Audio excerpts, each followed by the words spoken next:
Genshin 5.6's banners are freaking stacked, so today I aim to tell you who'll get you the most bang for your Primogem in a quick TLDR way. My name is Juice, and let's get into it. As always, this video will serve as a quick TLDR way for you to understand whether the unit is worth it for your account or not. I'll have more in-depth pros and cons coming out on each unit that's coming up this patch, closer to their time. And for those wondering about the large Inazuma Chronicled Wish, don't worry, a video will be coming out soon on that separately. Alright, let's go.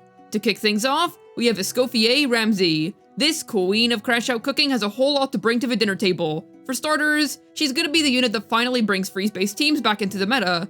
This is thanks to her Cryo and Hydro Res Shred, which will allow the damage of units such as Ayaka and Freeze Ganyu to be competitive in the modern day again. Freeze Real Beastly will benefit too, but as always, you'd rather play him in a Melt Weaker team anyways. However, yes, the chef is upgrading the recipe to his freeze teams. Escoffier can add some of her own flavors into combat through the personal damage that she offers. That's right, she'll be a good sub DPS too. This isn't only nice for being handy in terms of increasing team damage in general, but it also means that if you have the aim of a headless chicken with your Ayaka bursts, Escoffier Ramsey can help ease the burden of a lost DPS by contributing her own.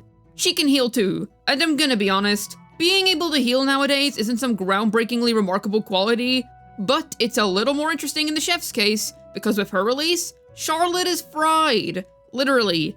Your main use for the news lady previously was to shove her in teams as a fanfare sustainer and freeze, but with Chef Bakoyer D coming out soon, she'll be able to heal on top of all of the other amazing qualities she provides. For Charlotte, healing is the main course. It's just a side dish to our dear molding chef.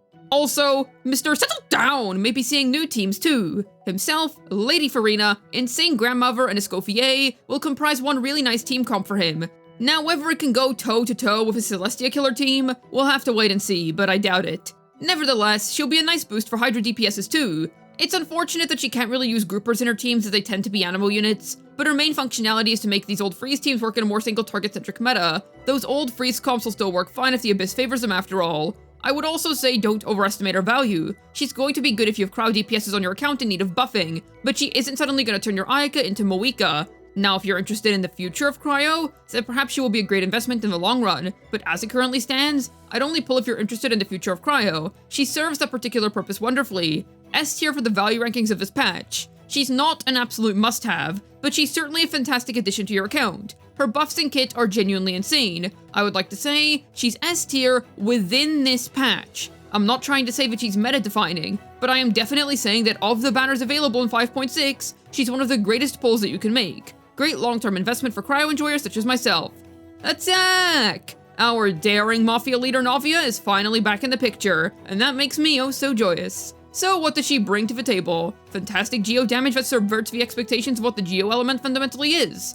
Her DPS output is really solid and has held up ever since the Fontainian era. She's very free-to-play friendly, since you're able to stick her with a 4-piece Intercity Kachina, some cheap teammates, a 4-star craftable Claymore, and then you're completely good to go. But if you have the DJ Cat Shilunen, then you're able to play some really strong teams with her to create the strongest Geo DPS team in the game. I mean, being the best Geo DPS on its own is the same as having a participation award, but you know what's more enticing? The fact that she's a genuinely strong competitive DPS unit on the whole. She was able to innovate upon what being a Geo DPS meant, and so she survived all of this time. Her shelf life is really good. As a matter of fact, she has extremely flexible team building. Plunge teams of Shanyan, Shilunen comps, free-to-play Kachina setups, Navia's got it all covered.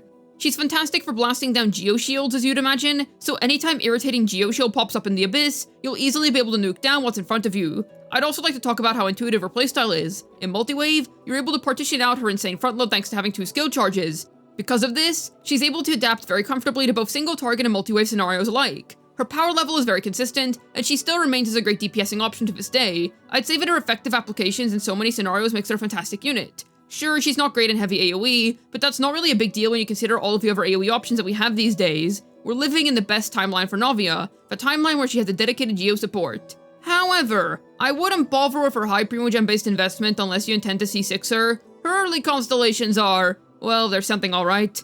Also, as amazing as Navia is, there are more powerful not-long carriers these days that you can opt to pull for. As a DPS, she 100% gets the job done splendidly, but because of how many main damage dealers we have in the game right now, many of which are literally insane that cover the same ground as this lovely Spina leader, you might rather save to get a copy of Moika or Molani instead if you're looking to get the best possible main carry that you currently can, especially because Navia can use up contested supports such as Lady Farina and the DJ Cat. Otherwise, she offers you a fun, intuitive playstyle that can fit in many unique situations. A tier in the value rankings for this patch. If you add her to your account, she will feel strong for sure, but she is far from a necessity by any means. Claim these souls! Time to talk about one of my favorite characters in all of Genshin. Or I suppose there's two of them. That's right, Kinich and Ahau, my absolute goats, and the single target legends of Burning and Burgeon. If you're looking for the strongest possible way to play Burning and Burgeon, then you're in the right place. This guy's extremely strong with those reactions, especially Burning, and he also does some really good single target DPS. Is he very single target locked? Yes, but that's fine when you consider that the dude thrives in the current Abyss climate.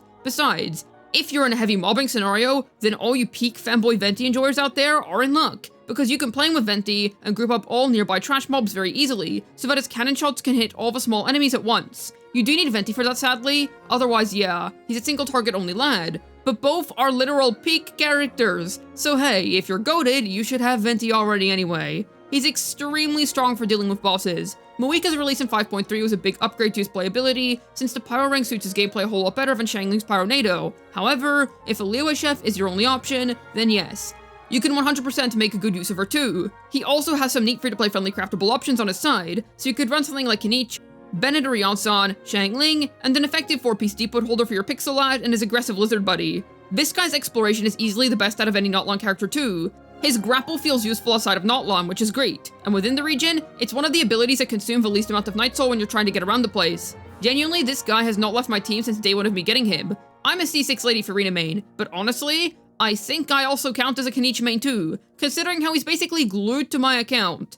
Also, this is just opinionated, but I think his gameplay is really fun. There's something exhilarating to me about his spinning and blasts. However, that might be a turn-off for you, so make sure to trial him extensively to see if you're fine with the constant camera movements or not. The only real qualm I have with this guy is how much he wants Emily. I can't lie, without Emily, his team does feel a lot more gimped, and her rerun is nowhere in sight so far. I do hope she comes back soon, because she really helps with the consistency of Kinich gameplay. By that, I mean that you're able to more easily shoot off 4 cannon shots per Kinich skill, whereas without her, you're more likely to do about 3 per skill. That's another thing. If you get good at him, you can squeeze more nukes out of a dude. 5 is possible with fast and clean enough gameplay, assuming you're keeping burning on foes consistently. Outside of his desire for Emily, there's also the fact that Moika simply better utilizes the DPS on her own. But Kinich is one of the coolest characters in all of Genshin Impact, and Ahau is my goat. So who cares, man? Just use Kinich instead like a cool person would. A tier in the value rankings for this patch. Powerful single target damage. You really can't go wrong here. Though his desire to have Emily on his team is pretty glaring, so if you do get him, keep in mind that you want to save for her rerun in order to give him a big performance boost.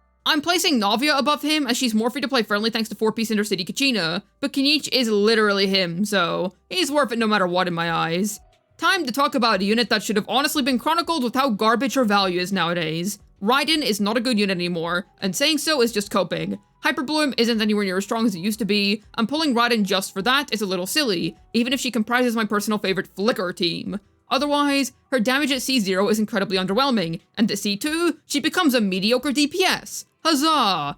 Just pull Varessa or Clorox Bleach if you need a good DPS, man. If it's her versatility you care about, it's not really effective at all, because all of her teams are not very good. You can put Coriander in her place and the team will suddenly be a whole lot better. Her genuinely only okay use case these days is being a double Hydro driver, reducing the ER requirements of the whole team, so that the Hydro units can use more damage-centric weapons instead of Favonius. She's just a bad DPS pull compared to all of the other characters we have available these days. That is the only archetype where I can see her being at the very least okay. Otherwise, she's a heaping waste of pulls. Insane that Kazuha's unchronicled, when Raiden is infinitely more chronicled when it comes to her non-existent pull value these days. We have plenty of other units for ease of use. Moika is literally just a hold down and spin character, and if you're not into Varessa's complexities, fair enough. But Coriander is not hard to operate, while being a significantly better Electro DPS. Raiden has of course always been a fraud in my eyes, but nowadays, goodness me, this is like fraud ultimatum. Genuinely save your pulls for literally any other unit. Putting whatever primos you'd put on Raiden's banner into a good Fontaine or Notlon unit will instead net you results that are just infinitely better. Yes, Chevers did do a lot for her hyper teams, but even with that being taken into account, her DPS pales in comparison to essentially all modern carries. C tier in the value rankings for this patch. She's not worth your gems if we're talking from a purely meta perspective. Then we move on to the handsome cowboy Ifa. This chill guy doesn't have a lot going for him, sadly. You know it's cooked when I think that Raiden Shogun is unironically a better pull after all that slander. He's a taser driver, but not really a remarkable one. He does what you'd expect him to do, some personal damage while swirling on field. He can at least do Shengcho and Yulan, which makes him better than Brick Zuki, but being better than Mizuki doesn't exactly deserve a prize by any stretch of the imagination. Eating stale bread is better than eating cement. Ifa can buff his swirl and electrocharge damage of teammates, which is nice, but he's kind of glued to his buddy Autoron, since he wants other units of Night Soul points mechanics in his team to gain rescue points, which convert into his buffs to the swirl and electrocharged damage types. He can heal, so at least he's able to sustain Lady Farina's fanfare generation by himself, but he really isn't all that remarkable. We have so many taser drivers in this game already, there's nothing that he's offering which he couldn't already do with somebody like Sucrose, or even the likes of freaking Hazel or Lanyan. Sadly, despite being an attractive cowboy, it doesn't really have that much going for him outside of looking really cool and being a vet. D tier in the value rankings for this patch. I wouldn't go out of your way for him, unless you really like his design or explorative qualities. I'll still build him myself because I love how Hoyo executed him, but man, they didn't have to execute his meta value too. There is a lot to pull for this patch, that's undeniable. So many characters all at once. Though I'd say that Escoffier Ramsey is the best long-term investment for you to make. Either way, I'm really looking forward to the cryo buffs, and to obtain my good-looking cowboy. 5.6 in general's got me really excited. Seriously, the Mondstadt Archon quest has got my hopes up. Here's hoping for the best. How about yourself? Are you pulling for any of these units, or is it a skip on your end? Let me know down below. I'd love to hear your thoughts. As always, I have a ZZZ second channel. Head on over and subscribe if you're interested in some fun, silly ZZZ content. I'd also like to mention that I stream on Twitch. I stream once a week, I have a week on Saturday, starting from 3 PM UK time. Come along so we can play Wuthering Waves, ZZZ, and do some other fun stuff together. Hopefully this video was able to tell you who'd get you the most bang for your Primogems in Genshin version 5.6. This has been Juice, signing out, and 5.6's banners look great and all. But when is Dahlia coming out, Hoyoverse? I need that guy.